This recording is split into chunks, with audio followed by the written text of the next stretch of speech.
जब लग गुरु मिले न सांचा, तब लग गुरु करो 10 पांचा। क्या गुरु बदल सकते हैं? क्या गुरु बदलने से पाप लगता है? अध्यात्म के इस मैदान में आखिर सही गुरु कौन है? गीता जी में वर्णित तत्वदर्शी संत कौन है? इन सभी प्रश्नों के उत्तर जानने के लिए अवश्य सुनिए जगत गुरु तत्वदर्शी संत रामपाल जी महाराज के मंगल प्रवचन। पुण्यात्मा, इस तत्व ज्ञान से आपके हृदय में केवल भगवान शेष रह जाएगा जो ज्ञान ध्यान से सुनोगे तो। ये काम करने के मनुष्य जीवन की, अब हम एक परमात्मा से दूर होकर तत्व ज्ञान के अभाव से उस गोबर के भूंड की तरह इस माया रूपी गोबर को इकट्ठा करने में लगे रहते हैं और रास्ते में हमारी मृत्यु हो जाती है। जैसे गोबर के भूंड होते हैं, देखे होंगे खेतों में, भैंस गाय गोबर चौथ कर देती है, गोबर कर देती है, और वो दोनों भूंड और भूंडनी व पति पत्नी उस सारे गोबर ने इकट्ठा कर कर और बिल में ठोक लेंगे, गोली बना बना के उसको ऊपर का रेत लगा के कोई पिछाड़ना ले के रखा है छुपा के, और ऐसे ढोते ढोते मर जाते हैं पशु के पैर तले आके, वो गोबर वही रह जाता दरा दरा।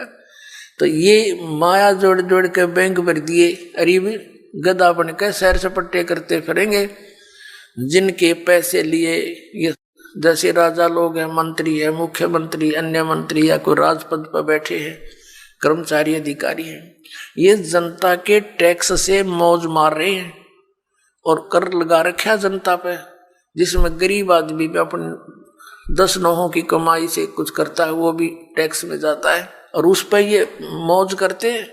जो इनका करते हो बनता है उसको भूल कर ये भी केवल अपने ही स्वार्थ में, अपने ही उदर पूर्ति में लगे रहते हैं, जिस कारण से इनको प्रत्येक का कन कन देना पड़ेगा। किसी का गधा बनेगा, किसी का बैल बनेगा, किसी की भैंस बनेगी, गाय बनेगा। परमात्मा कहते तुमने उस दरगाह का मैल नहीं देखा और धर्मराज के तिल तिल का लेखा। जैसे एक गवर्नर था पंजाब और हिमाचल का, वो ज्वाइंट यानी 2 चार्ज थे उसके ऊपर, 2 का गवर्नर था अकेला।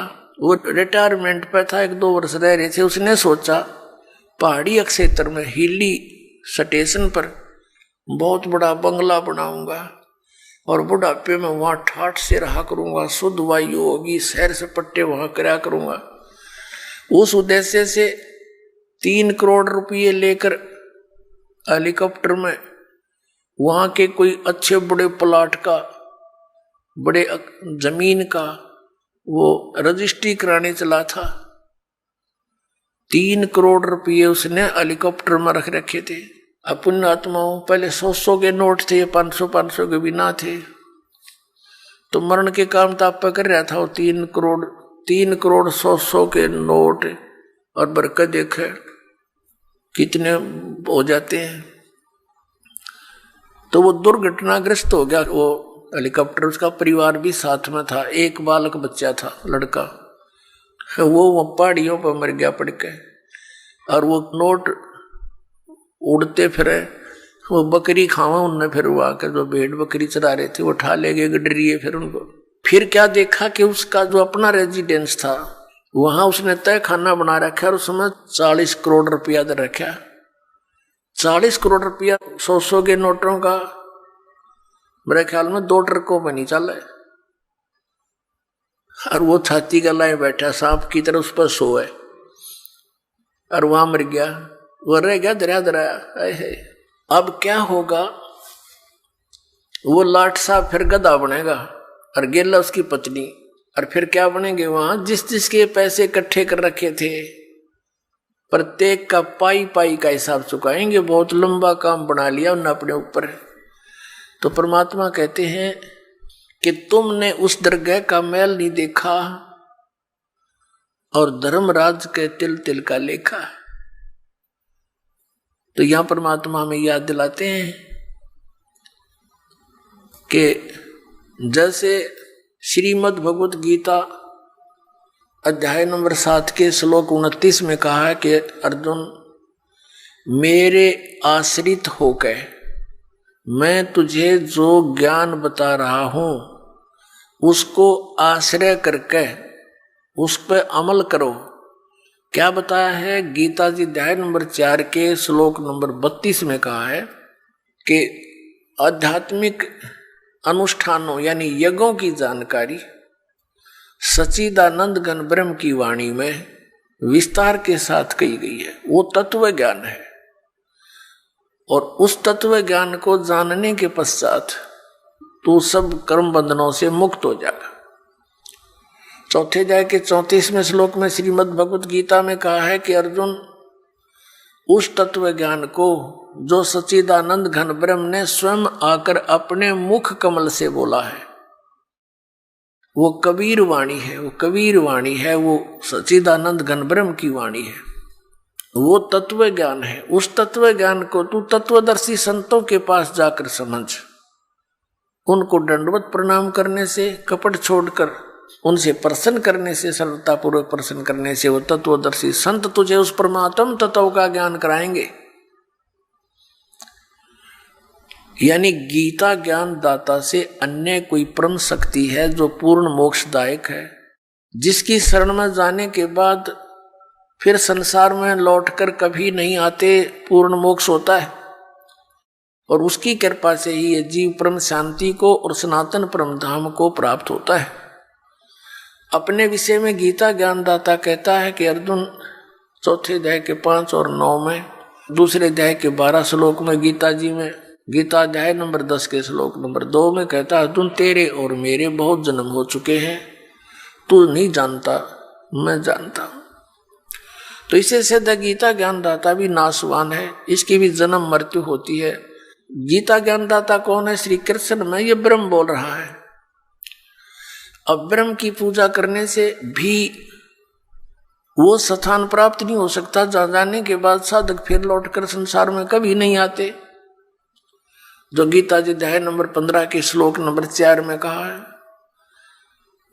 और फिर गीता जी अध्याय नंबर 18 के श्लोक नंबर 62 में कहा कि अर्जुन, तू सर्वभाव से उस परमेश्वर की शरण में जा, उसकी कृपा से ही तू परम शांति को और सनातन परम धाम को प्राप्त होगा।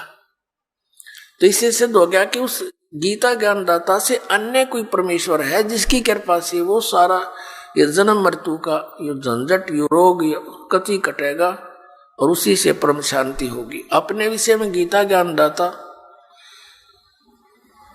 8वें अध्याय के 5 और 7 श्लोक में कहता है कि तू युद्ध भी कर, मेरी भक्ति भी कर, यानी मेरी शरण में रहेगा, युद्ध तो करना पड़ेगा तुझे, इससे परम शांति नहीं हो सकती। जन्म मरण का रोग नहीं कट सकता क्योंकि वो स्वयं भी जन्म मृत्यु के अंदर है, गीता ज्ञानदाता। अब यहाँ प्रसंग चल रहा है कि 7वें अध्याय के 29वें श्लोक में उसने क्या कहा है कि अर्जुन, मैं जो तुझे ज्ञान बता रहा हूं और उस ज्ञान को जो आश्रय करके तत्वदर्शी संत की खोज कर लेता है और जो केवल जरा और मरण से छूटने का ही प्रयत्न कर रहा है, तो वो उस तत्ब्रह्म को और संपूर्ण अध्यात्म ज्ञान को और सभी कर्मों को समझ चुका है, सभी कर्मों से परिचित है। जो व्यक्ति जरा और मरण से ही छूटने का प्रयत्न करता है, संसार की किसी अन्य वस्तु की डिमांड नहीं करता है, तो वो समझ लेना कि वो उस तत्ब्रह्म से परिचित हो चुका है, उस परमेश्वर से परिचित हो चुका है जिसकी शरण में जाने के बाद साधक फिर लौटकर कभी संसार में नहीं आते और जिसकी कृपा से परम शांति और सनातन परम धाम प्राप्त होता है। अब जरा माने वृद्धावस्था, बुढ़ापा, और मरण माने मृत्यु। जरा और मरण से जो छूटने का प्रयत्न करते हैं वो उस तत्ब्रह्म से परिचित है। अब अर्जुन ने 8वें अध्याय के प्रथम मंत्र में पूछा, 7वें अध्याय में केवल 30 मंत्र है, 29 में आपको सुना दिया और 30 श्लोक में ये कहता है गीता ज्ञानदाता कि अंत समय में जो केवल मुझे ही जानते हैं तो वो मुझे ही जानते हैं, वो मेरे तक ही सीमित रह जाते हैं। फिर 8वें अध्याय के प्रथम मंत्र में अर्जुन ने पूछा, फिर किम तत्ब्रह्म, जिसको जानने के बाद प्राणी जरा और मरण से ही छूटने का प्रयत्न करता, वो किम तत्ब्रह्म, उसके विषय में बताया है कि वो परम अक्षर ब्रह्म है। 8वें अध्याय के 3रे श्लोक, गीता जी के अध्याय 8 के श्लोक नंबर 5 और 7 में तो वो अपनी भक्ति बताता है कि मेरी साधना कर, मुझ में भाव वाला बन, मुझे ही प्राप्त होगा तो युद्ध भी कर। 8वें अध्याय के 13वें श्लोक में गीता जी में कहता है मुझ ब्रह्म का केवल एक ओम अक्षर है, और अंतिम सांस तक उसकी भक्ति करता हुआ जाएगा तो मुझे प्राप्त होगा। गीता जी अध्याय नंबर 8 के श्लोक नंबर 6 में एक विशेष निर्णायक ज्ञान दिया है कि अंत समय में जो जिसमें भावित होता है, जिसकी आस्था जिसके अंदर रह जाती है, वो उसी को प्राप्त होता है। यही सूक्ष्म वेद में कहा कि जहां आशा ता बासा हुई और मन कर्म वचन सुमरियो सोई। अब गीता जी अध्याय नंबर 17 के श्लोक नंबर 23 में कहा है ओम तत्सत इति निर्देश है ब्रह्मण त्रिविध समर्थ। ब्राह्मणा तेन वेदा च विहिता पुरा। ब्राह्मण माने तत्वदर्शी संत। वैसे ब्राह्मण का अर्थ होता ब्राह्मण से जो ब्रह्म पहचाने। अब जैसे ओरिजिनल सतगुरु तो कबीर साहब थे, और कबीर साहब तो एक और ये नकली सतगुरुओं का अंत नहीं। ऐसे ही ब्राह्मण का अर्थ असली होता है वो व्यक्ति जिसने भगवान को जान लिया। बाकी ठीक है, छोटी मोटी को अन्य क्रियाओं से भी ब्राह्मण की पदवी कोई पा रहा है तो वो अलग ब्राह्मण है। कि ओम तत्सत इति निर्देश है ब्रह्मण। ब्रह्मण माने सच्चिदानंद घन ब्रह्म, यानी पूर्ण परमात्मा परम अक्षर ब्रह्म के पाने की, उसके सिमरण की इस 3 नाम का निर्देश है। ओम तत्सत इति निर्देश है। निर्देश माने फाइनल फैसला, डायरेक्शन। डायरेक्शन का अर्थ है अन्य बिल्कुल नहीं, केवल वही, नथिंग एल्स। ये 17वें अध्याय के 23वें श्लोक में ओम तत्सत इति, बस यही निर्देश, फाइनल ऑर्डर। और ब्रह्म ने सच्चिदानंद घन ब्रह्म के त्रिविध समर्थ है। उसका 3 विधि से सिमरण की विधि है, 3 प्रकार से सिमरण होता है। और जिन पुण्यात्माओं को इस दास से ये तीनों मंत्र प्राप्त हैं उनको पता है कि इनकी सिमरण की विधि 3 प्रकार से कैसे है। एक मंत्र ओम तो सार्वजनिक है, इसमें तत् ये सांकेतिक और सत भी सांकेतिक।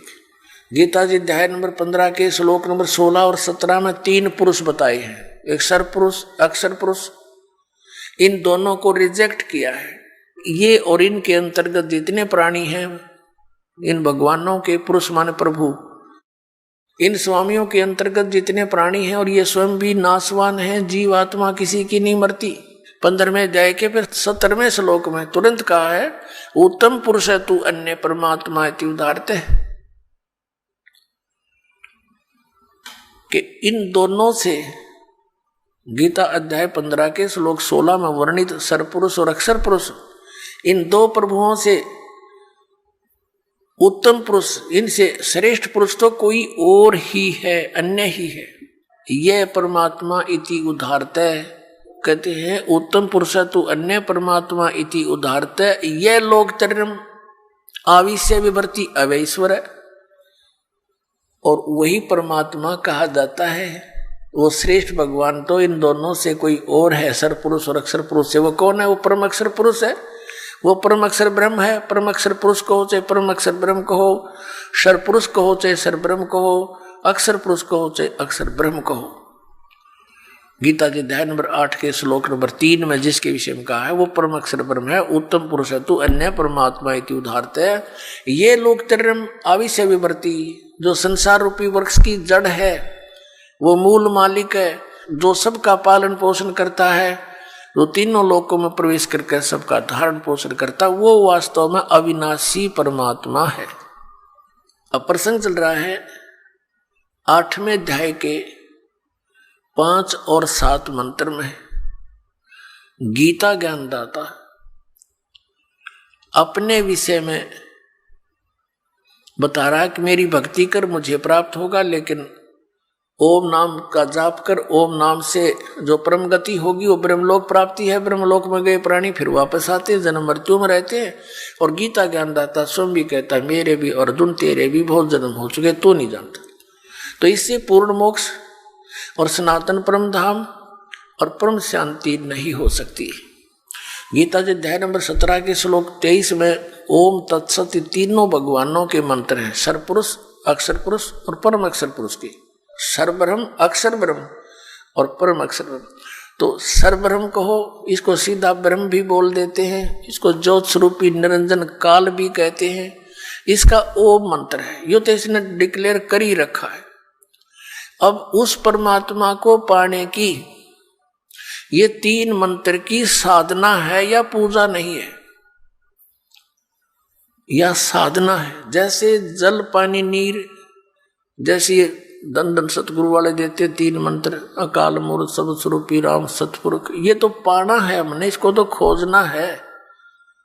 जैसे जल पानी नीर करता रहे, पानी का पता है पृथ्वी में जल है, वो मिले कैसे, उसके वो साधन खरीदने पड़ेंगे, लाने पड़ेंगे, बोकी मारनी पड़ेगी। सांस उस वास की, ये 2 मंत्र का ओम और तत् ये सांकेतिक है, ये अक्षर पुरुष का मंत्र है जिसको परब्रह्म भी कहते हैं। तो इन दोनों मंत्रों का श्वास उश्वास से जाप करना होता है। ये सांस उश्वास की बोकी लगेंगी और फिर वो क्या होगा, जैसे बोकी का काम है पाइप को जल तक पहुंचा देना, इन दोनों से जल बाहर नहीं आएगा, मिलेगा नहीं।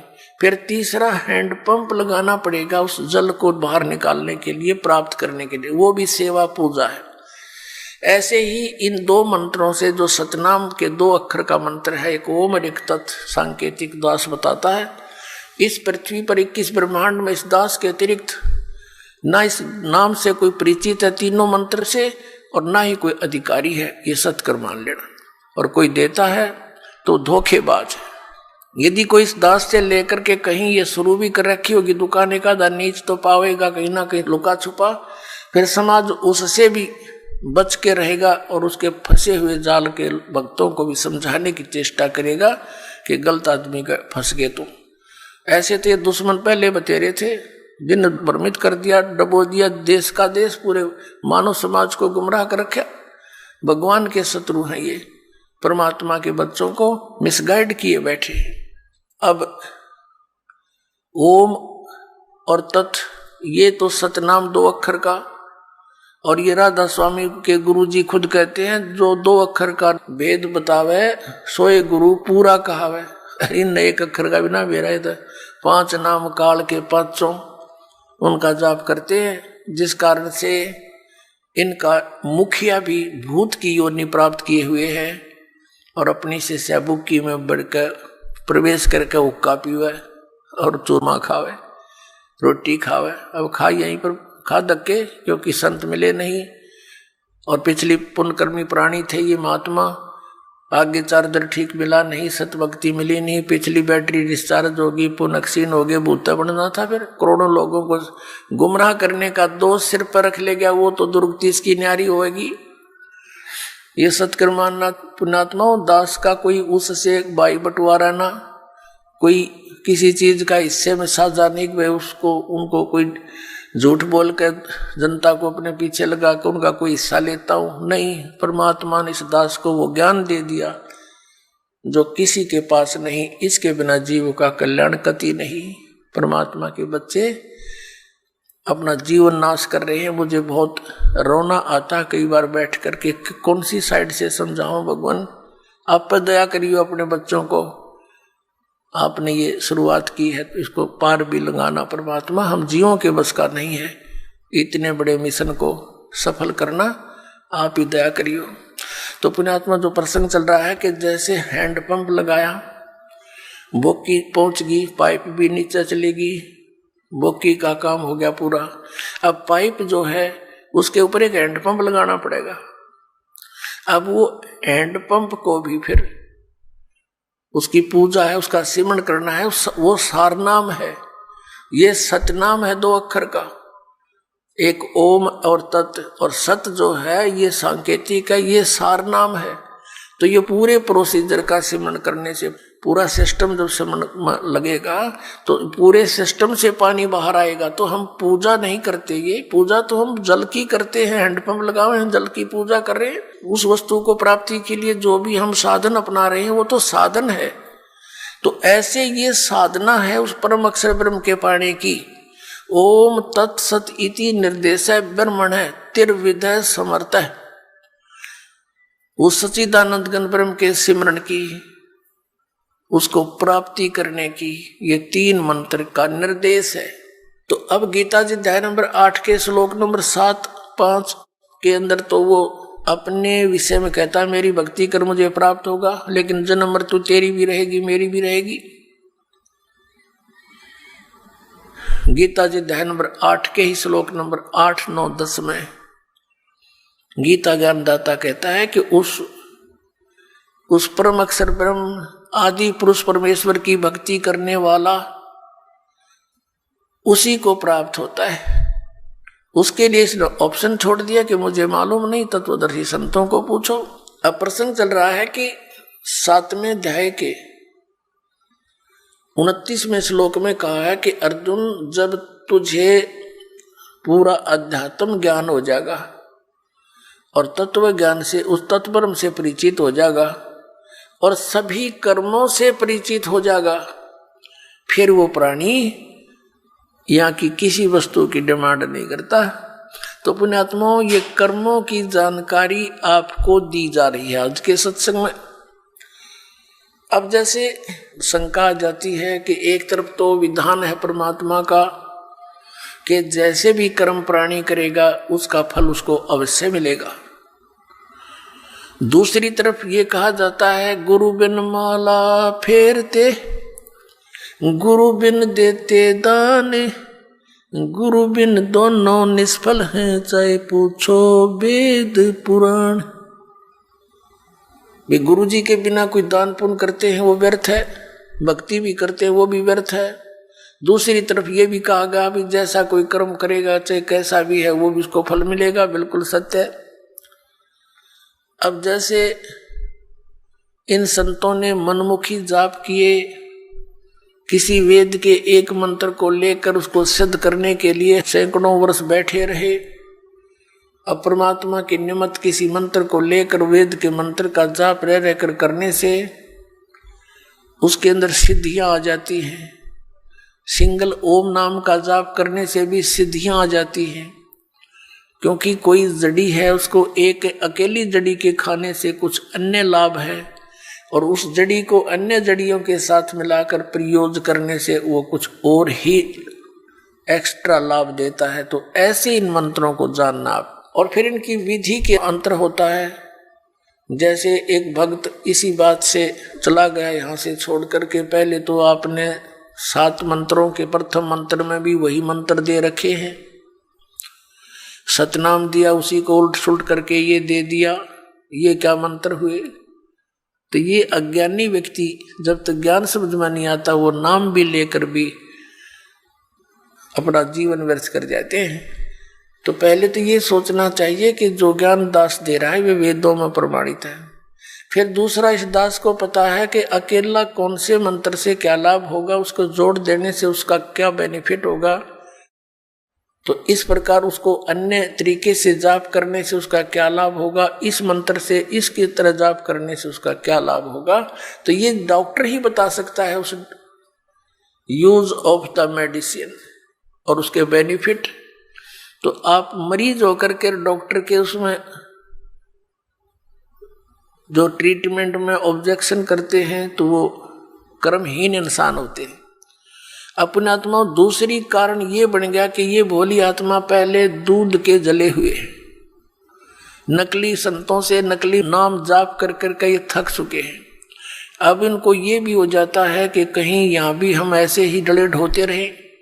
तो उसके लिए प्रार्थना करता है दास बार बार के उपदेश लेने से पहले आप जी पूर्ण रूप से अपनी शंकाओं का निवारण करवाएं और फिर दीक्षा लो। 10 दिन पीछे ले लो, महीना पीछे ले लो, इतने दिन बीत गए और 10 दिन सही, 1 महीने 2 महीने पीछे ले लो और जब उपदेश लेने के बाद फिर गुरुजी के वचनों में अविश्वास होना, ये आपका दुर्भाग्य होगा।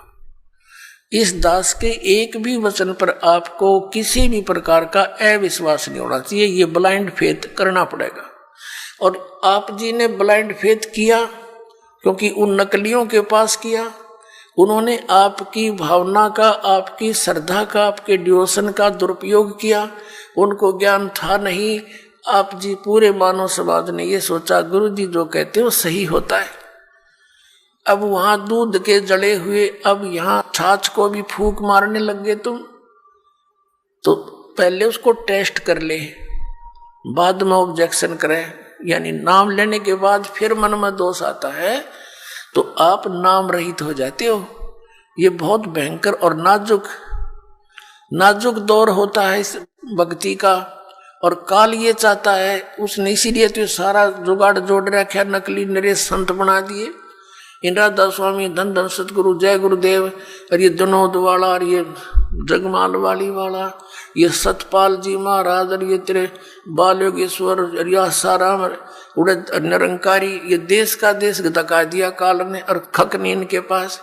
और यहाँ दास ने गला पड़ा लिया, 15 साल हो गए रह रहकर इस ज्ञान को सुनाते। आपके इसी ज्ञान को सुनाने के कारण, आप तक सत्य को पहुंचाने के लिए इस दास के ऊपर कितने बुरे आरोप लगाए गए, जेल में डाल दिया, क्रोथा कांड करवा दिया इन दुष्ट लोगों ने, क्योंकि इनकी रोजी रोटी बंद हुई थी। ठीक है, दास ने तो हथेली पर जान धर रखी है, भगवान का आदेश हो गया कि बेटा उठा दे डूंडा और मैं तेरे साथ रहूंगा। तो फिर अब जो भी होगा, अब तो ये नकली रहेंगे या दास रहेगा।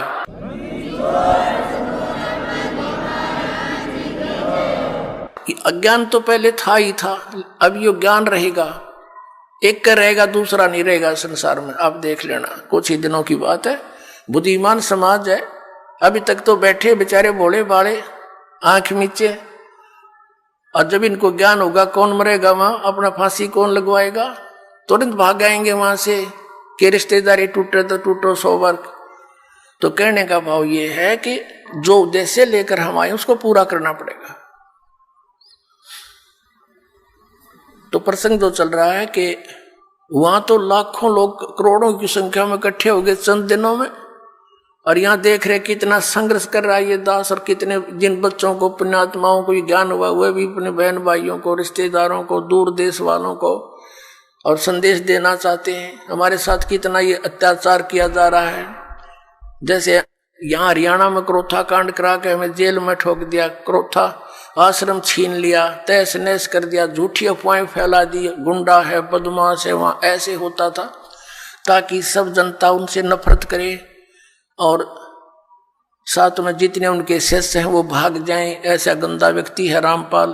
तो मेरे बच्चों को मेरा पता था, क्योंकि वो तो मेरे सीने पर रहा करते थे, वो एक भी टस से मस नहीं हुआ और ना ही हो सकता। और ये जितना अब जहां भी प्रचार करने गए हमारे बच्चे मध्य प्रदेश में, वहां पर ठोक दिए जेलों में। लेकिन ये बेपरवाह है, ये तो और दूनी उमंग से गए, क्योंकि उनको मालूम है हमारे साथ भगवान है, सत्य है, सभी बहन भाई हमारे हैं, ये काल प्रेरणा से ही विरोध कर रहे हैं।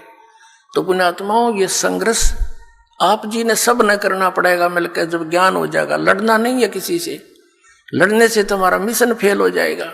कि किसके साथ लड़े, वो भी तो अपने बच्चे भाई बहन है, सभी मजहब धर्मों के, क्योंकि हम एक पिता की संतान है। ये हृदय से सोच लेना, फॉर्मेलिटी मत समझना। सच्चाई ये है, हम किसके साथ मरे। परमात्मा आए थे कबीर जी, उनके साथ कितना अत्याचार किया था, और किसी को उन्होंने एक शब्द भी अप नहीं बोला, किसी को श्राप नहीं दिया, क्योंकि उसको पता था मेरे बच्चे हैं, किसको मारूं और किसको श्राप दूं। तो पुण्यात्माओं, यहां आप देख लो पिछले इतिहास है, किसी भी संत को जरा सा कुछ कह दे, श्राप दे दे, तेरा नाश होगा और उसकी वीरान मिट्टी हो जाए। अपना भी नाश किया उसने भक्ति का, और अगले को भी दुख दे दिया। तो वो परमात्मा थे। तो इसी प्रकार, इसी आधार से आपने इस मार्ग को आगे बढ़ाना है, दास का सहयोग देना है। अब प्रसंग चल रहा है कि जैसे कर्म करते हैं उसका भी फल मिलता है। और फिर कहते हैं, गुरु बिन माला फेरते, गुरु बिन देते दान, गुरु बिन दोनों निष्फल हैं, चाहे पूछो वेद पुराण। फिर दोनों ये बात एक पालड़े में कैसे होंगी? दो तलवार एक म्यान में कैसे आएंगी? अब एक म्यान में तो नहीं आएंगी, लेकिन इनको समझाना पड़ेगा। जैसे कोई किसी भी मंत्र का जाप करता है, या जैसे धार्मिक यज्ञ है, भंडारा होता है, ये धार्मिक यज्ञों में से आता है, वैसे ये सारा कुछ मिलाकर करने से ही ये राम नाम की गाड़ी बनेगी। जैसे हम भी यहाँ 5 यज्ञ करवाते हैं, एक यज्ञ है धर्म की, दूसरी यज्ञ ध्यान, तीसरी यज्ञ हवन की, चौथी यज्ञ प्रणाम और 5वीं यज्ञ ज्ञान की। एक यज्ञ धर्म की, यहाँ भंडारा चलता है भगवान का, बच्चे दान करते हैं, भगवान उनको अधिक से अधिक देता है, क्योंकि दान दिए धन मिले, दान चाहे तो धन कर, धन चाहे तो दान कर। तो दान करते हैं बच्चे, भगवान उनको 1000 गुना देता है। तो यहाँ कोई रोटी खाने नहीं आता व्यक्ति, यहाँ तो भगवान पाने आता है। ये हंस है सतगुरु के जो यहाँ आते हैं। और एक तो दूध वाली गाय ने ये बिनोले खवावे, और एक बिना दूध वाली ने खवावे, तो अंडरस्टूड है उससे के लाभ होगा और के हानि होगी। कोई ना खवावे बिना दूध वाली ने बिनोले। तो ये जो भगत हैं ये तो दूध वाली भैंस गाय समझ लो, और बिना भक्त है वो वैसे। लेकिन खाना द्वार पे आपके कोई आ जा, रोटी अवश्य खिलावे, प्रार्थना 100 बार करे, भोजन पाओ, वो भी एक धर्म है। लेकिन वैसे ही गांव में इकट्ठे करके को खुशी होगी, तुम हमने खवा दो, मैं तुमने खवा दूं, ये कोई धर्म हुआ? ये तो एक परंपरा घेर लिया हमने। तो यहाँ धर्म होता है, शास्त्र अनुकूल साधना होती है। पूरे विश्व में एक स्थान है जो यहाँ पर धर्म होता है, जो शास्त्र अनुकूल साधनाएं होती है, और इसी से लाभ होता है। हम परम अक्षर ब्रह्म की मूल की पूजा करते हैं, अन्य कोई शाखा की करता, कोई तने पर की कर रहा है, कोई कहीं लग रहा है, तो और कोई वैसे सिर पैर नहीं, उसका कीकर का लट गाड़ के उसने नो का यू आम का पौधा है, कोई बबूल बो करके उसको आम समझकर सींच रहा है। तो यथार्थ ज्ञान, यथार्थ भक्ति और सत्य प्रमाण आपको यही मिलेंगे। तो जैसे एक यज्ञ है धर्म की, दूसरी यज्ञ है ध्यान या भंडारा होता है, दिन रात सदा व्रत चलता है कबीर भगवान का, सदा व्रत है ये। भगवान कबीर साहब का चला हुआ, जीव के बस का नहीं। ऐसे सिस्टम को कोई बना दे या इस पृथ्वी पर चालू कर दे, सतलोक से भेजता अपने बच्चों के लिए एक्स्ट्रा ऐड आपके लिए। आपकी किस्मत में नहीं होता जो भगवान आपको कबीर साहब देगा, क्योंकि आपकी किस्मत में होता तो इससे पहले ही बहुत कुछ हो जाता। यहाँ आपके किस्मत में एडिशन करेगा भगवान, और आपके पाप कर्मों को नाश करेगा, उन प्रारब्ध के अंदर आने वाले संकटों का नाश करेगा। जैसे फसल के अंदर खरपतवार पैदा हो जाता है, अब एक औषधि बन गई। ये मटेरियल तो पहले भी था, लेकिन इसको बनाने वाला नहीं था। अब वैज्ञानिकों ने वो ऐसी औषधि बना दी कि उस फसल के अंदर उस औषधि को डाल देते हैं तो फसल बच जाती है, खरपतवार का नाश हो जाता है। तो इन सदग्रंथों में वही मंत्र हमारे विद्यमान थे, लेकिन ये सारनाम जो था ये गुप्त था। परमात्मा कहते हैं सोहम शब्द हम जग में लाए, और सार शब्द हमने गुप्त छपाए। और उस सार शब्द को अभी तक सार्वजनिक नहीं करना था। धर्मदास मेरी लाख दुहाई, ये सार शब्द की तबार न जाई। सार शब्द बार जो पढ़ी बिचली पीढ़ी हंसनी तरही, सार शब्द जब तक छुपाई जब लगे द्वादश पंथ मिट जाई। तो इस सार शब्द को सार्वजनिक करना था, डिक्लेयर करना था, तो ये समय अब तक छुपाना था। तो ये जो पाप नाशक औषधि ईब तैयार होगी, जो खरपतवार का नाश करती है और फसल सुरक्षित रह जाती है। तो इस प्रकार यहाँ जो भंडारे होते हैं, ये भंडारा है, ये धर्म यज्ञ है। दूसरी यज्ञ ध्यान की, या ऐसा ज्ञान सुनाया जाता है, उस परम पिता का चिंतन यानी ध्यान होता है, मेडिटेशन होता है। मेडिटेशन ये हठ योग नहीं है, 2.5 घंटे बैठ सुबह 2.5 घंटे शाम। इससे पहले हजारों वर्ष डड़े ढोके चले गए वो ऋषि जी, हरिये राधा स्वामी अर्जुन सतगुरु वाले, और ये क्या कहे, हम तो सीधे त्रिकुटी में ध्यान लगाओ है। एक भगत कह रहा था, बोला वो ऋषि कुण से एडी में ध्यान लगाया करते, जो 18 वर्ष धक्के खा गए, वह भी त्रिकुटी में लाया करते। तुमने ना सोचो थारे परम धनी लाई त्रिकुटी ने ढूंढ गए, या तो इन्हें गा के घेर रखिए त्रिकुटी, इस तो आगे किससे ना पता। और 69 कोटि का भी ना पता कहां पर है। तो ये ध्यान जो है ये क्या है, एक टेंशन टाइप होना चाहिए हमारा, टेंशन जिसका हो जाती है।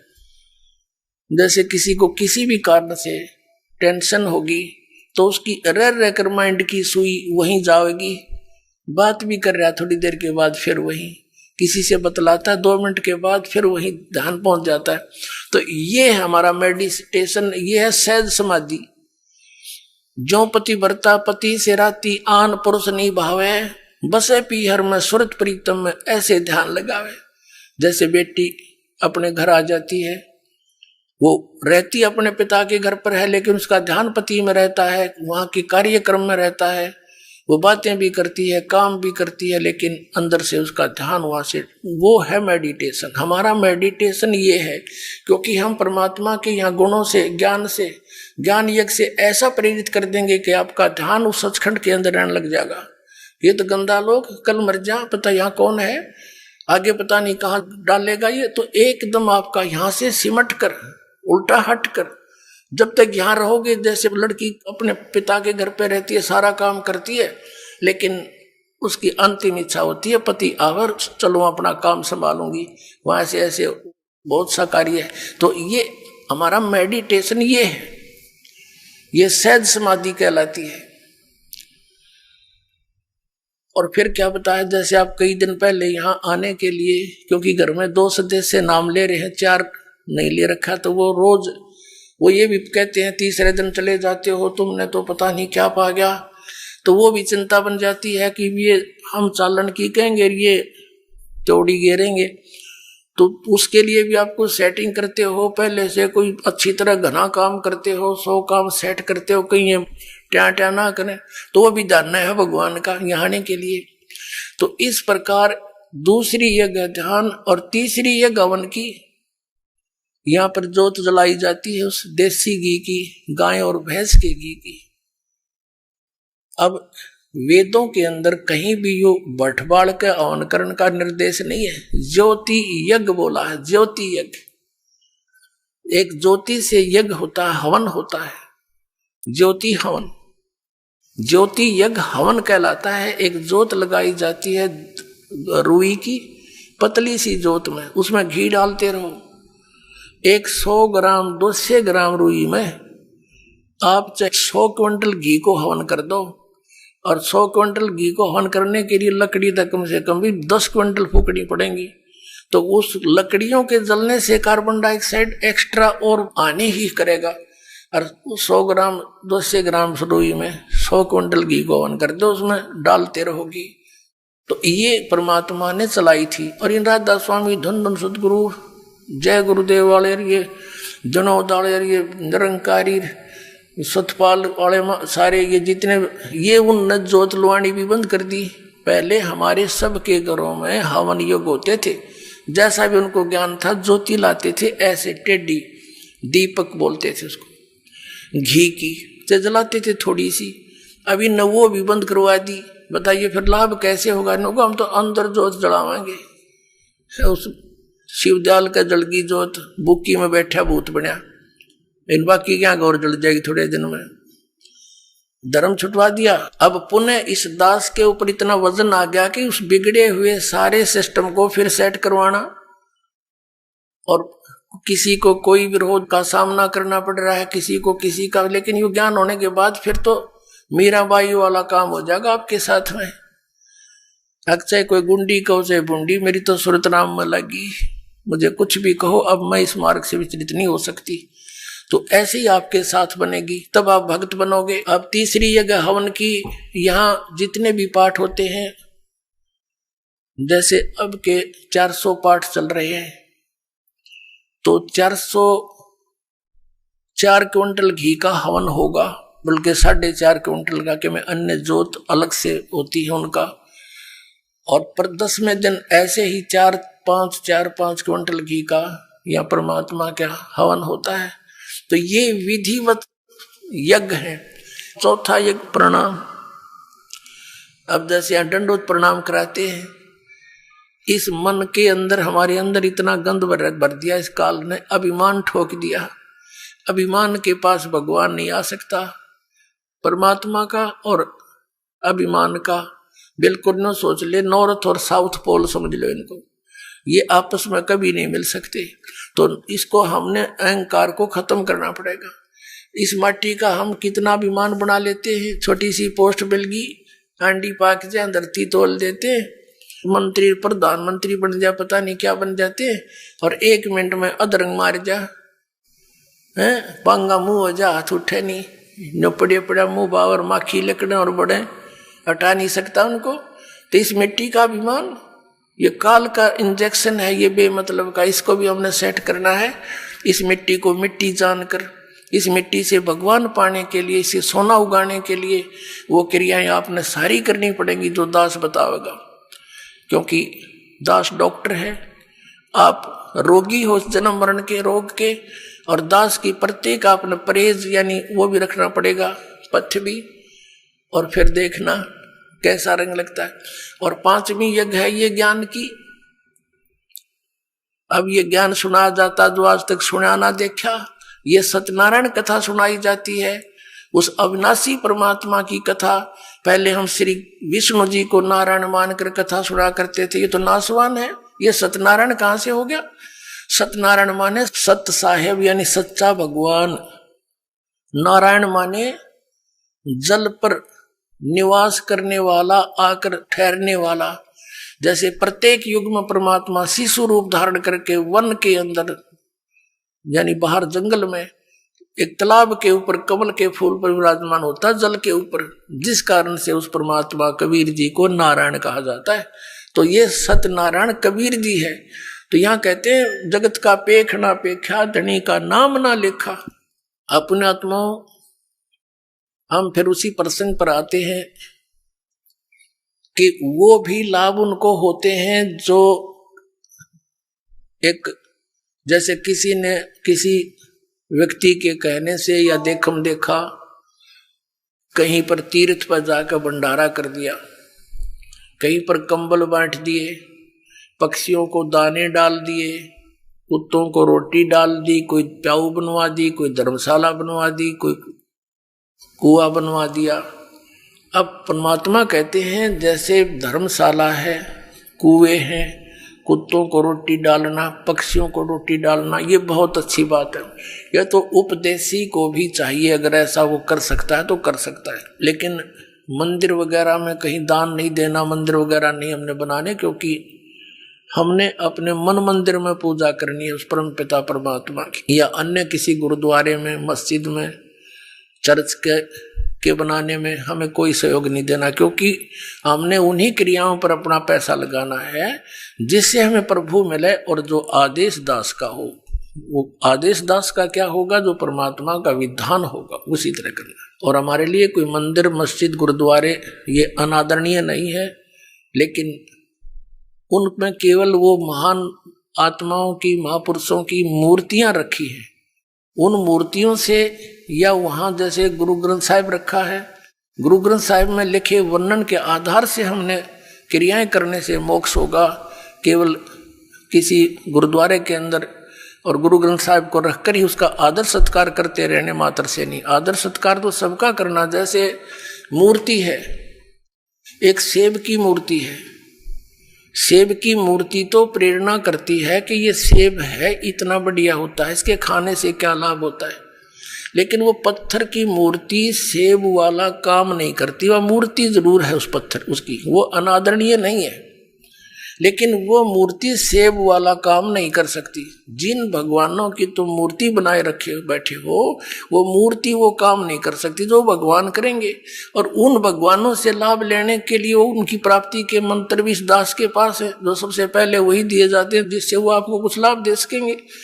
तो इस कारण से उन मंदिर, मस्जिद, गुरुद्वारों में परमात्मा की खोज में नहीं जाना, ये मनाही है। अब क्या आ गया, प्रश्न आता है कि जैसे ये भी धर्म करते हैं, गुरु बना नहीं रखे, और बना रखे हैं तो नकली बना रखे हैं, उनसे कोई लाभ नहीं होगा। और फिर उनसे भी लाभ होता है, कैसे?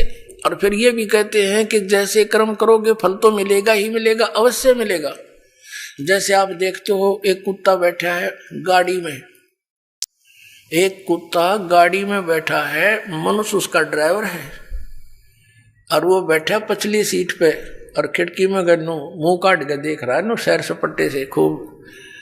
अब उस कुत्ते के रहने का एक अलग से रूम, उस रूम में एसी लगे होते हैं आजकल, और महीने में 1 बार 2 बार जो है ना वेटरनरी सर्जन उसकी जांच करने आता है डॉक्टर, और सुंदर शोधित उसको जल और शोधित उसको आहार मिलता है, और उसका रहता कोठी में, और ड्राइवर उसका मनुष्य है आज के दिन।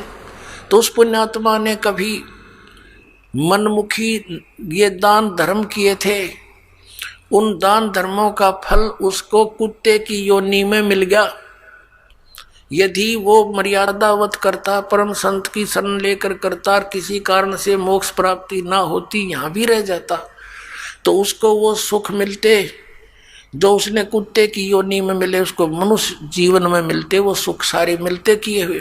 और फिर मनुष्य योनि में कभी ना कभी कोई संत भी मिल जाता। अब उसने जैसे जिसने मनमुखी दान किए, धर्म किए, कुत्ते की योनि प्राप्त कर ली। एक मनुष्य को सुविधा नहीं, आज के दिन ऐसे उन कुत्तों को सुविधाएं हैं, तो उसने सारा पुण्य अपना कुत्ते की योनि में खत्म किया, फिर बन गया सुअर। अब कौन उसने गद्दा में बिठा होगा, अब कहां से लाएगा वो सुविधाएं। तो इस प्रकार ये जो किया हुआ कर्म तो मिलेगा ही मिलेगा, लेकिन जो गुरु के बिना दान करते हैं वो इसलिए यूजलेस है, उसने तो जीवन नाश कर लिया। गुरु बिन माला फेरते, गुरु बिन देते दान, गुरु बिन दोनों निष्फल हैं चाहे पूछो वेद पुराण। और जो भक्ति बिल्कुल नहीं करते, राजपाट में अंधे हुए फिरते हैं, उनके लिए परमात्मा बताते हैं, अगम निगम को खोज ले, बुद्धि विवेक विचारी, उदय अस्त का राज मिले, तो बिन नाम बेगारे। पुण्यात्माओं, आप इस मार्ग से परिचित हो जाओ शीघ्र से शीघ्र, नहीं तो आपका अनमोल जीवन नाश हो रहा है काल की भूल भुलैया में। परमात्मा कहते हैं, झूठे सुख को सुख कहे यू मान रहा मनमोद, यो सकल जबी ना काल का कुछ मुख में कुछ कोद। एक व्यक्ति का पोता होया, पुत्र प्राप्ति हुई, उसकी खुशी मनाई, 10-12 गांवों को खूब भोजन कराया और बीड़ शराब स्वरूप पिलाई, ठाठ किए, खुशी मनाई। और अगले वर्ष जन्मदिन मनाने से पहले ही मर गया पोत्र। अब टक्कर मार रहे हैं, अब मना लो खुशी, जमा लो 12 गांव में। परमात्मा कहते हैं, झूठे सुख को सुख कहे यू मान रहा मनमोद, ये सकल चबीना काल का कुछ मुख में कुछ कोद। इस काल भगवान को, सरपुरुष को श्राप लगा हुआ है 1 लाख मानव शरीरधारी प्राणियों का नित आहार करने का। ये जिस कारण से अपने तीनों पुत्रों रजगुण ब्रह्मा सतगुण विष्णु तम गुण शिव जी से ये सखी थी, ये अपनी फसल ये बवा रखी है, इसने संभाल रखी है, सारी व्यवस्था इनके हवाले कर रखी है, इन्हीं से करवा रहा है। ब्रह्मा जी के रजोगुण से हम यहाँ पर संतान उत्पत्ति करते हैं। जैसे मिर्च का छौंक लगा, जीव के बस का नहीं, वो छींक ना आवे, तो ऐसा प्रेशर है यहाँ सभी प्राणियों पर संतान उत्पत्ति करने का, फिर यहाँ के राजपाट सब ठाठ करने का, व्यवस्था करने का, उस गुण के कारण दबाव है। फिर सती थी मोह ममता, ये विष्णु जी के अंदर से निकल रहे सतोगुण के प्रभाव से। फिर ये संहार करने वाला तो ये शंकर भगवान है ही। तमोगुण के कारण हम आपस में लठ बजा दे, एक दूसरे ने मार डालने, कत्लेआम कर देते हैं, राजा लोग एक दूसरे पर लड़ाई कर नाश कर डालते हैं। तो ये सारा बूचड़ खाना इस काल ने बनवा रखा है यहाँ पे अपने स्वार्थ के लिए। 1 लाख नित खाता है, 1.25 लाख जीव उत्पन्न करता है मनुष्य डेली, इसका ये रूटीन है, इसका ऐसा नियम है। तो इससे हम बच सकते हैं कबीर परमेश्वर की शरण में आने के बाद। फिर इसकी फर्द से हम बाहर हो जाते हैं, इसकी रेंज से बाहर हो जाते हैं। फिर ये उन भक्तों के निकट नहीं आ सकता जो कबीर परमेश्वर की शरण में इस दास के माध्यम से आ जाते हैं और मर्यादा में रहते हैं। कहते हैं, जब लग हंसा हमारी आना, काल लगे नहीं तेरा बाणा। जब लग हंस मेरी मर्यादा में रहेगा, काल तेरा कोई अटैक मेरे बच्चों पर नहीं हो सकता। मर्यादा तोड़ देते हैं हम, जिस कारण से दुख पाते हैं। कबीर परमेश्वर कहते हैं अनंत कोट बाजी जहां हम रचे सकल ब्रह्मांड, और कह कबीर मैं क्या करूं यो काल करे जीव खंडे। परमात्मा कबीर जी कहते हैं कि मैंने अनंत करोड़ ब्रह्मांडों की रचना कर रखी है, ऐसे समर्थ हैं हम, और मैं क्या करूं, ये काल मेरे बच्चों को मुझसे खंड कर लेता है, इनका नाम तुड़वा देता है, फिर इन पर अटैक कर देता है, जिस कारण से ये मार खा जाते हैं। परमात्मा कहते हैं जैसे माता गर्भ को राख यतन बना, और ठेस लगे तो छन हो तेरी ऐसे भक्ति जा। इस नाम को लेने के बाद ये समझ लेना आपकी आत्मा में भक्ति स्टार्ट होगी, अब बीज पड़ गया। जैसे माता गर्भ को, जैसे किसी बहन को गर्भ रहा हो तो फिर वो रात्रि में या दिन में कितनी सचेत रहती है। रात को करवट लेते समय भी ये सोचती है भगवान कहीं मेरे बच्चे कर दाब ना पड़ जा, दबाव ना आ जा। तो सुबह भी चलती फिरती है, काम करती है, कहीं ऊंचे नीचे पर पैर ना रखा जा, मेरा बच्चा खराब हो जा। तो कहते हैं जैसे माता गर्भ को रख यतन बना, और ठेस लगे, झटका लग जावे तो क्षीण हो जावे, ऐसे भक्ति जा। तो मर्यादा के अंदर रहना आपका अति अनिवार्य है। आइए अब हम उन श्रद्धालुओं के अनुभव जानते हैं जो जगत गुरु तत्वदर्शी संत रामपाल जी महाराज जी से दीक्षा प्राप्त कर चुके हैं तथा उनके द्वारा बताए गए भक्ति मार्ग पर चल रहे हैं। सर नमस्कार। सत साहिब। सर क्या नाम है आपका? सर मेरा नाम महेश चंद है। महेश जी कहाँ से आए आप? मैं बयाना तहसील जिला भरतपुर राजस्थान से हूँ। सर संत रामपाल जी महाराज की शरण में आने से पहले आप क्या भक्ति साधना करते थे? वही लोक वेद के आधार से भक्ति साधनाएं करते थे, जैसे तीर्थ व्रत करना और अन्य पूजा पद्धति करना, अन्य देवी देवताओं की भक्ति करना। जैसे मैं पहले हमारे यहाँ एक करौली शहर में हम पैदल जाते थे, देवी माँ के दर्शन करने थे। 11 साल तक मैं पैदल नंगे पैर जाता था। और वैष्णो देवी भी मैं गया हूँ, और चिंतपूर्णी नैना देवी वहाँ भी मैं गया हूँ। सर आप राजस्थान के हर एक देवी धाम पर गए, पैदल यात्रा आप करते थे, देवी देवताओं की पूजा आपने की, तो इन सब चीज़ों के बावजूद आपने संत रामपाल जी महाराज जी से नाम दीक्षा क्यों ली? क्योंकि उन पूजाओं से मैं जो कर रहा था उनसे मुझे कोई लाभ नहीं होना था। क्योंकि गीता जी में भी कहा गया है कि शास्त्र विधि को छोड़ के मनमाना आचरण करते हैं, ना तो उनको कभी कोई सुख होता है, ना ही कोई उनकी कुछ लाभ मिलता है, ना ही कोई उनकी कभी मुक्ति होती है।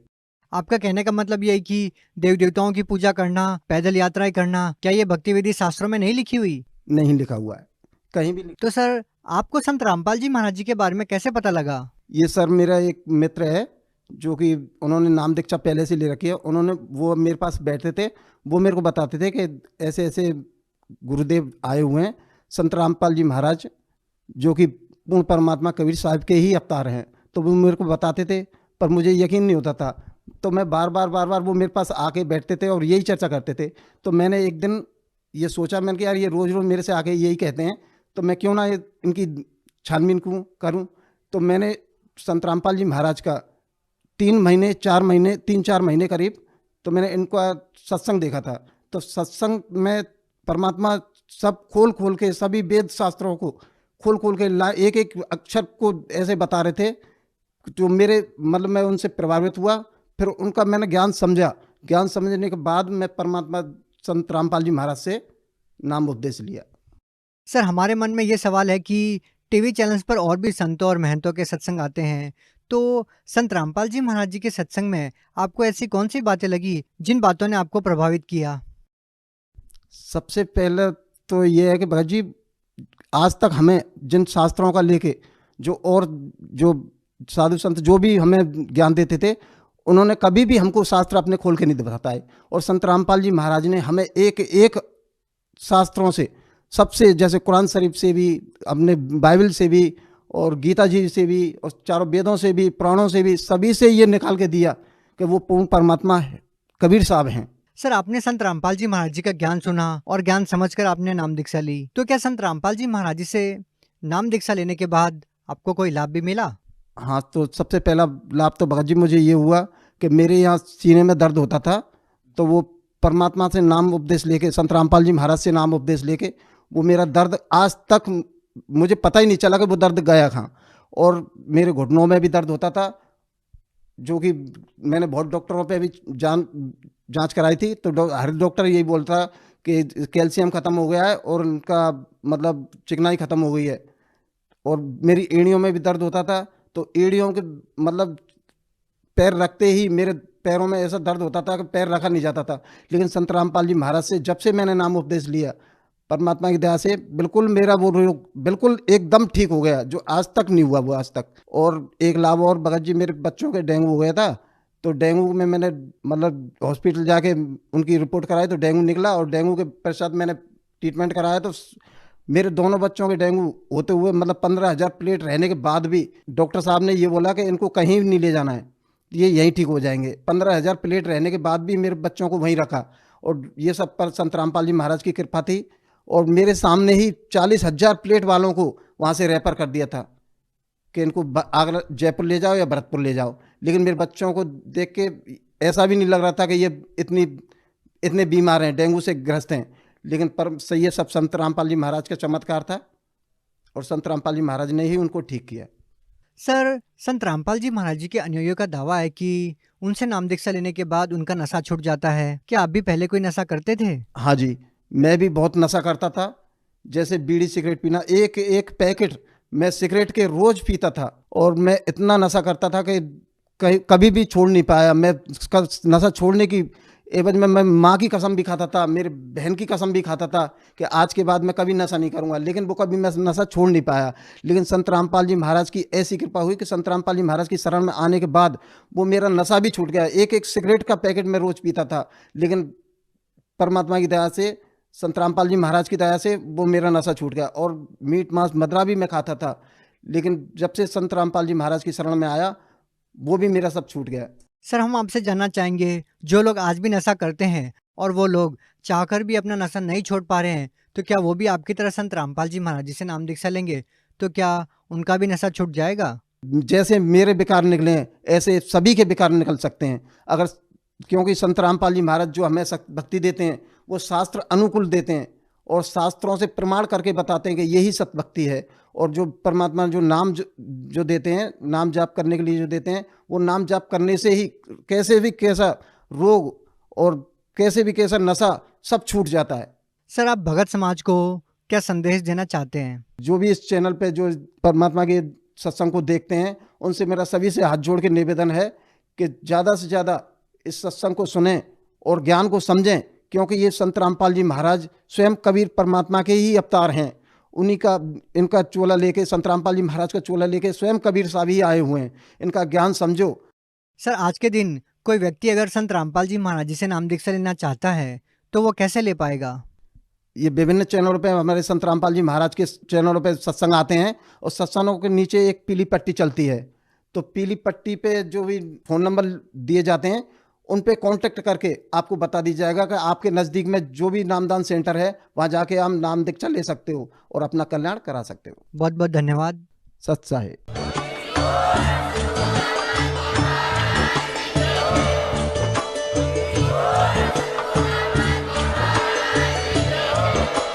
आप सुन रहे थे जगत गुरु तत्वदर्शी संत रामपाल जी महाराज जी के मंगल प्रवचन। अधिक जानकारी के लिए विजिट कीजिए हमारी वेबसाइट www.jagatgururampalji.org। संत रामपाल जी महाराज जी के शुभ आशीर्वाद से पूरे विश्व भर में 500 से भी ज्यादा नाम दीक्षा केंद्र हैं, जिन पर संत रामपाल जी महाराज जी द्वारा ऑनलाइन निःशुल्क